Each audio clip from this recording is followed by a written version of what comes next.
دوستان سلام، به کانال خودتون خیلی خوش اومدین. من مهدی مریخی هستم و کتاب‌های حوزه موفقیت رو به صورت خلاصه اینجا براتون میذارم. اگه فکر می‌کنین کتاب‌ها میتونه بهت در مسیر رشد کمک کنه، حتما این کانال رو سابسکرایب کن و اون زنگوله رو هم بزن که کتاب‌های جدید از دست ندی.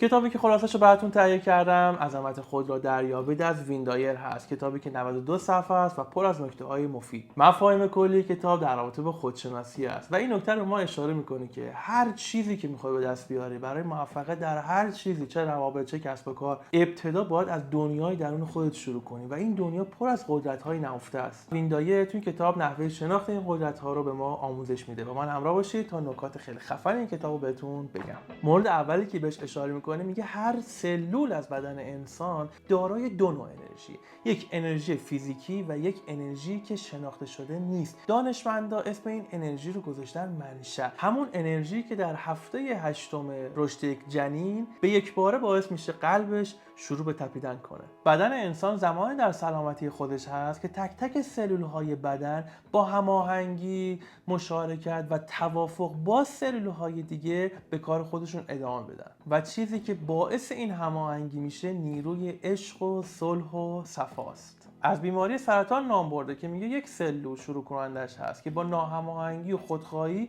به سلول‌های مجاور خودش حمله میکنه و این روند انقدر ادامه پیدا میکنه که تشکیل یک تومور میده، یک تومور سرطانی، چه خوشخیم چه بدخیم. دکتر ویندایر مدت‌ها در انیستیتوی سرطان شناسی در تگزاس مشغول فعالیت بوده و تحقیق میکرده. به گفته ایشون وقتی بیماری با استفاده از قوه تخیل خود را عضوی از جامعه بشری تلقی میکرده و از صمیم قلب برای دیگران آرزوی سلامتی میکرده، سلولهای بدنش هم به این احساس عشق ورزی واکنش نشون میدادن و بدن او به سمت بهبودی پیش میرفته. و میگه کره زمین هم دقیقاً مانند یک سلول عمل میکنه. وقتی کشتار، جنایت و جمع‌آوری سلاح‌ها روی زمین افزایش پیدا میکنه، نفرت و بغض و کینه و حسد هم بیشتر میشه و زمین کلاً از تعادل خودش خارج میشه و تمام سلول‌ها چه خرد چه کلان تحت تاثیر این نیرو رو به نابودی میرن. مورد بعدی که بهش اشاره میکنه شعور جمعی هست. این تیکه رو خیلی دقت کن چون واقعاً جذابه.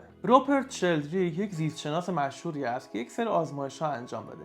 نتیجه این آزمایش‌ها اینو میگه که تفکر هر انسان نه تنها بر خودش و زندگی خودش تاثیرگذار هست، بلکه بر تمامی انسان‌ها روی کره زمین میتونه تاثیرگذار باشه. اشاره به یک حافظه میکنه، یک حافظه‌ای که خاطرات درش ذخیره میشه که فراتر از ذهن یک انسان هست. این حافظه‌ای هست که تمام انسان‌ها خاطرات خودشونو با همدیگه به اشتراک میذارن، یعنی روی این حافظه ذخیره میکنه. علاوه بر اینکه روی ذهن خودشون ذخیره میشه، تو این حافظه جمعی هم ذخیره میشه و با همدیگه به اشتراک میذارن. اسم اینو گذاشته شعور جمعی و میگه مختص انسان‌ها فقط نیست، هر موجودی در هر کجای دنیا با گونه شبیه به خودش این ارتباط مغناطیسی رو ایجاد کرده و داره. کن کایز نویسنده کتاب 100 میمون در رابطه با یک آزمایش در همین مورد صحبت میکنه. تعدادی میمون رو میارن توی جزیره دورافتاده توی ژاپن رها میکنن.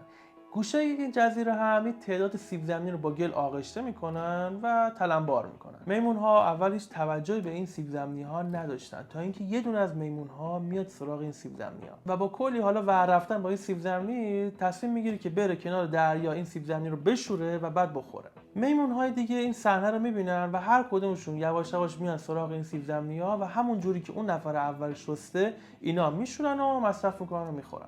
میگه این روند یادگیری دیداری داره اتفاق میفته و این داره ثبت میشه و زمانی که تعداد میمون‌هایی که این قضیه رو یاد گرفتن به عدد 100 میرسه، در یک جزیره دیگه که کیلومترها، اینجا نوشته 480 کیلومتر تقریبا فاصله داشته با این جزیره که اصلا از لحاظ دیداری امکان آموزش وجود نداشته و در اون جزیره هم باز هم میمون‌های به همین شکل رها شده بودن و گوشه از جزیره سیب زمینی‌ها تلمبار کرده بودن، به یک بار می‌بینن که میمون‌ها انگار یه چیزی بین خودشون اتفاق افتاده، میرن انگار آموزش جمعی بوده دیگه، انگار که مثلا یک خاطره‌ای از جمعشون بهشون رسیده و میرن شروع میکنن این سیب زمینی‌ها رو برداشتن، شستن، به همون روش، دقیقاً همون روش شستن و بعد خوردن. این همون چیزی که اسمشو گذاشته شعور جمعی. یه نتیجه گیری هم کرده، میگه اگر گونه‌های مختلف حیوانات این چنین در ارتباط هستن، پس قطعاً انسان‌ها هم با همین نیرو در ارتباط هستن و اگر شما در اینجای کلام حضور دارید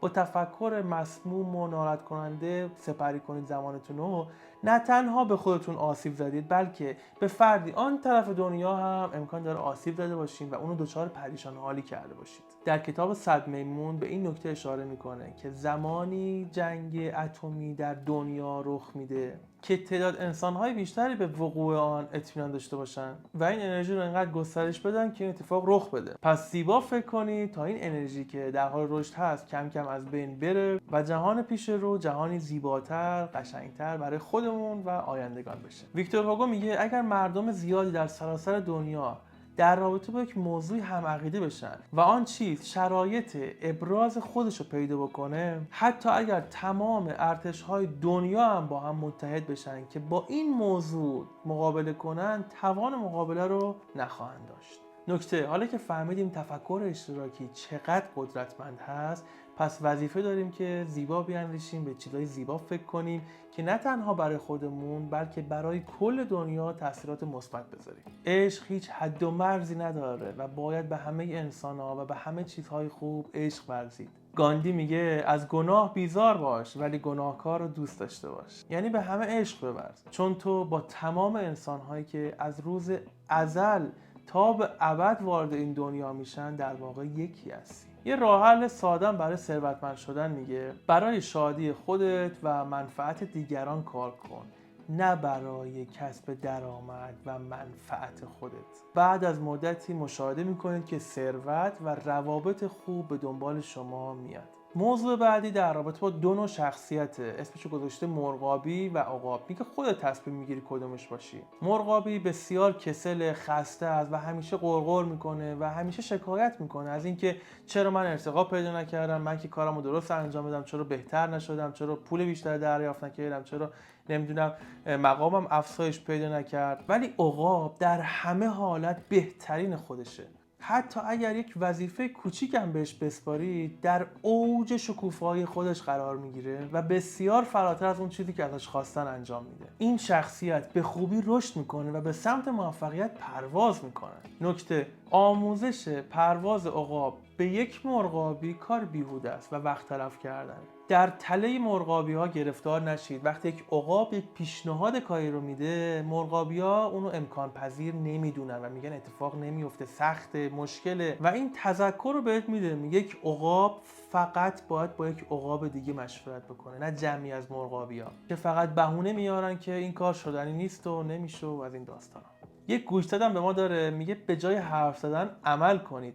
حتی اگر مخالف گرسنگی در سراسر دنیا هستی، به جایی که بشین حرفشو بزنی عمل کن، یک کاری رو انجام بده. میگه حرف زدن تو نه تنها کمکی در این رابطه نمیکنه بلکه قدرت این اتفاق رو افزایش میده و دامن میزنه به اینکه این اتفاق در سراسر دنیا همه گیرتر بشه. اگر آرزویی داری که میخوای بهش برسی، دو تا کار رو باید انجام بدی. یک، به صورت واضح اونو تو ذهنت مجسم کن. دو، مشکلات رو به فرصت تبدیل کن. حتی اگر قرار باشه که به مدت 10 سال روزانه 20 ساعت هم کار کنی، این کار انجام بده. نکته، ذهنیت برنده داشته باش. تنها مانعی که بر سر راه تو هست ذهنیت توئه. ذهنیت برنده در مسیر موفقیت گام برمیداره و ناامید نمیشه. در کسب ثروت و مقام هیچ محدودیتی وجود نداره. سهم هر فرد به میزان تفکر خودش بستگی داره. خودتون رو شایسته بهترین ها بدونید و با حس خوددوستی اقدامات مثبت انجام بدید. قطعاً در این مسیر به هر چیزی که میخواید میرسید. یه مثالم زده، میگه برای که شناگر ماهری بشی فقط با افرادی که شناگر هستن صحبت کردن و کتاب خوندن تو رو شناگر نمیکنه. باید اقدام کنی، تن به آب بزنی و حتی ممکن تا 3 بارم آب بخوری، ولی بعدش یواش یواش توانایی خودتو باور میکنی و این باور باعث میشه که تو یک شناگر فوق العاده ماهر بشی. نکته، تا حالا دقت کردی به این که وقتی در رابطه با یک چیزی داری صحبت میکنی یا در رابطه با یک چیزی داری فکر میکنی، مغز تو تصویر اونو برای تو مجسم میکنه. مثلا وقتی در رابطه با ساعت داری صحبت میکنی، مغز شروع میکنه تصویر یک ساعت رو مجسم کردن. حالا این چه کمکی به ما میکنه؟ دانشمندان به این نتیجه رسیدن وقتی مغز تصویر یک چیزی رو مجسم میکنه، باور داره که اون وجود داره و اصلا مهم نیست چقدر احمقانه و غیر منطقی باشه، هر چیزی رو که تصور میکنه، مجسم میکنه، اونو باور میکنه.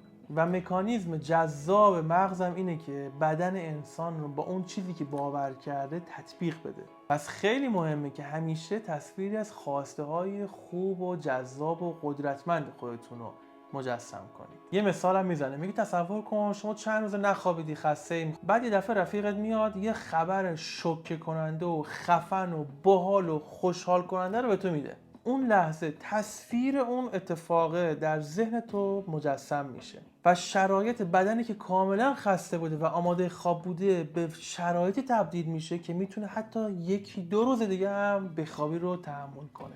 یک دلیل کاملا علمی، وقتی شما به یک لیمو ترش فکر میکنید بزاق دهنتون ناخودآگاه ترشح میشه. یعنی تصور شما در رابطه با یک لیمو ترش مکانیزم بدنتون رو تغییر میده و شرایط ترشح بزاقتون رو ایجاد میکنه.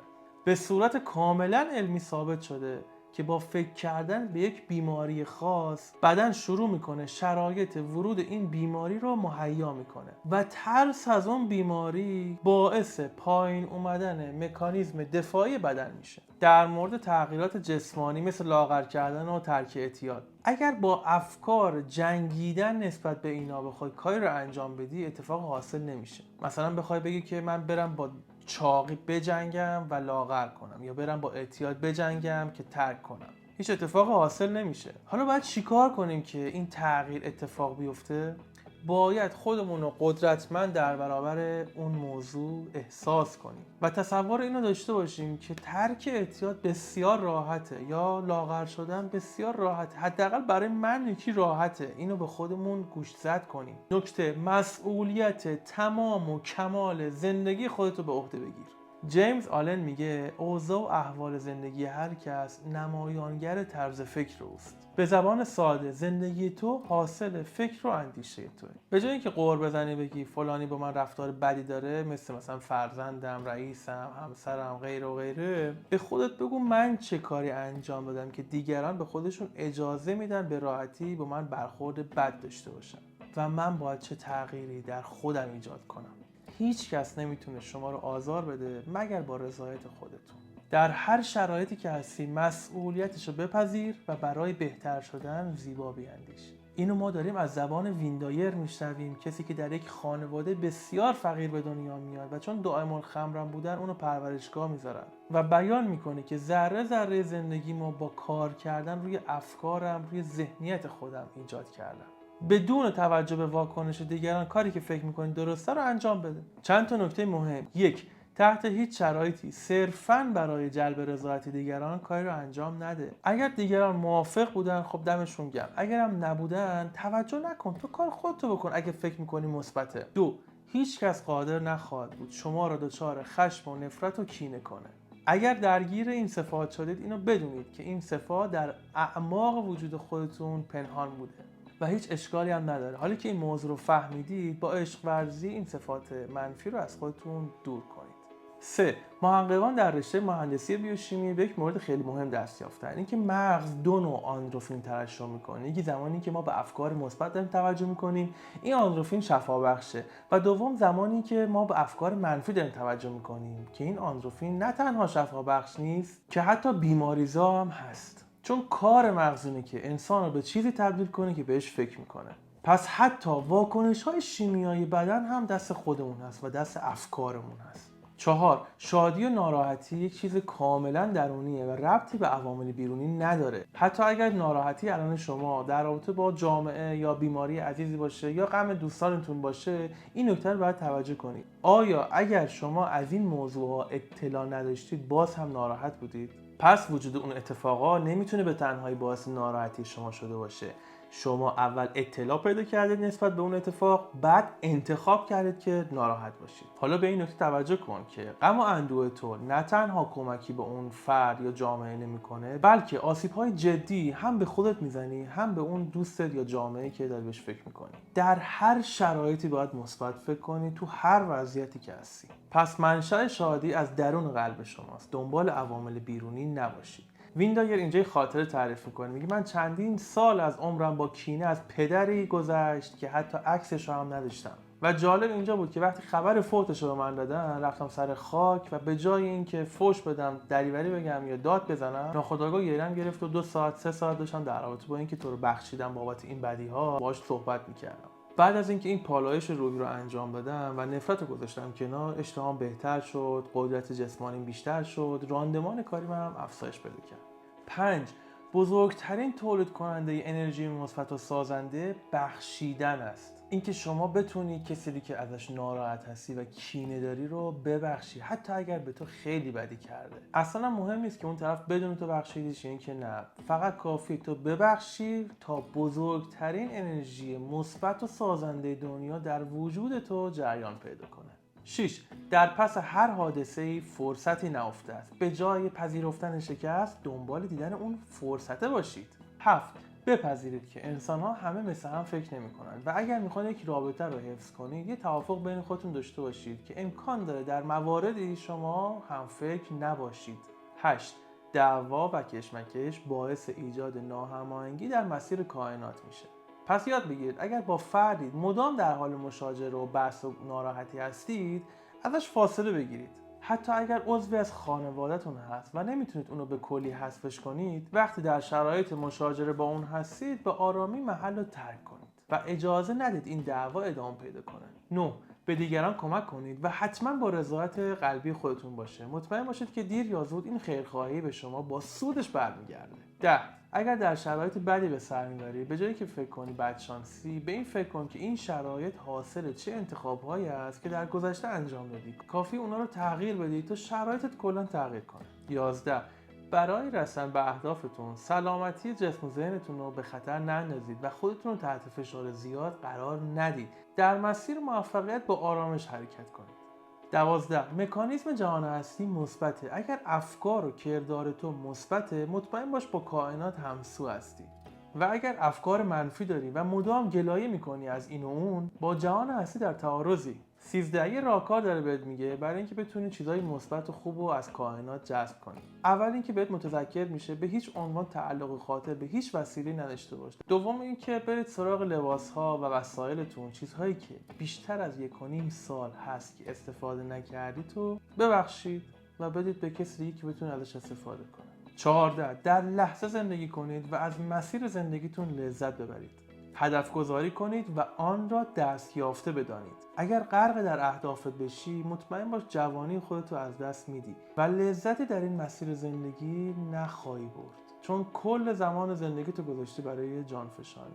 و آخرین نکته، همه چیز در جهان هستی در حال تغییر است و اهداف شما هم امکان داره تغییر کنه. اگر چند سال پیش یه هدفی رو گذاشتی ولی الان هیچ رضایتی از اون نداری، قرار نیست که حفظش بکنی برای همیشه، تغییرش بده. و به این مورد بسیار مهمم توجه کن که حتما برای هدف گذاری به ندای درون خودت گوش کن. این بخش خیلی جذابه. ویندایر اینجا به ما خصوصیات افرادی رو میگه که شخصیت سالمی دارن و با کائنات و جهان هستی همسوترن. 1. تقریبا همه چیز زندگی رو دوست دارن.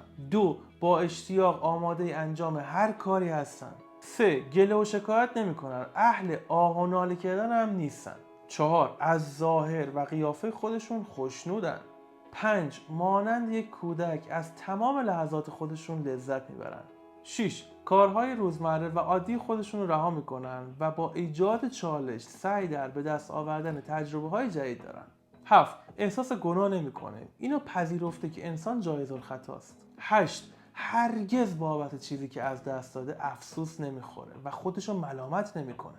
9. در بحران‌ها به جای از کوره در رفتن، با لبخندی آرام و حالتی خونسرد به رفع موانع میپردازه.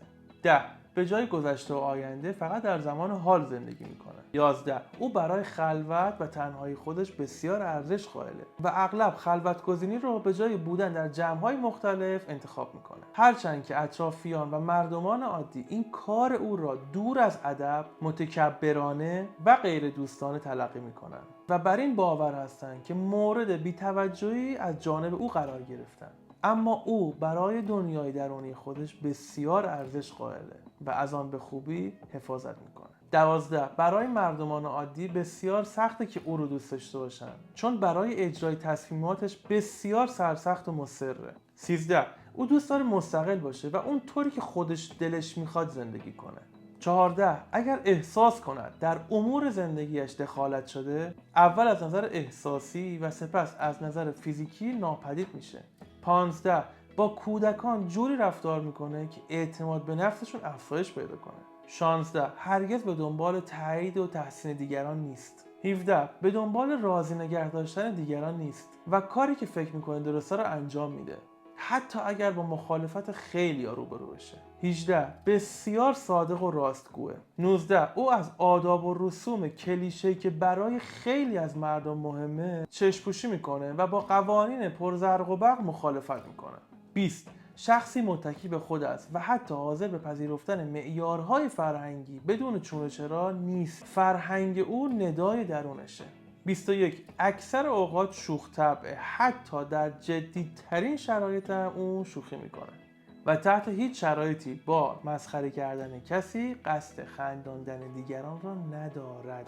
22. شیفته طبیعت، کوه، دریا، خورشید، حیوانات، درختان، آسمان. 23. اغلب مردم رفتارهای این فرد رو ساختگی و غیر واقعی میپندارند که این موضوع اصلا براش اهمیتی نداره، چون در عمق شخصیت سالم خودش غرق شده و به این نظرها هم اعتنایی نمیکنه. 24. برای مسائلی که برای دیگران بسیار سخت و دشوار است راه حل‌های آسان داره. 25. از درگیری و کشمکش دوری میکنه چون عقیدش بر اینه که فقط انرژیشو داره تلف میکنه. 26. بسیار دلسوز، امدادگر و در فعالیت‌های اجتماعی شرکت میکنه. 27. در برابر تفاوت‌های ظاهری دیگران نابیناست. به همین دلیل سیاه و سفید، زن و مرد، بومی و غیر بومی، کوچک و بزرگ براش فرق نمیکنه. 28. ورزش میکنه و به سلامتی خودش خیلی اهمیت میده. 29. زندگیشو برای دیگران تعریف نمیکنه.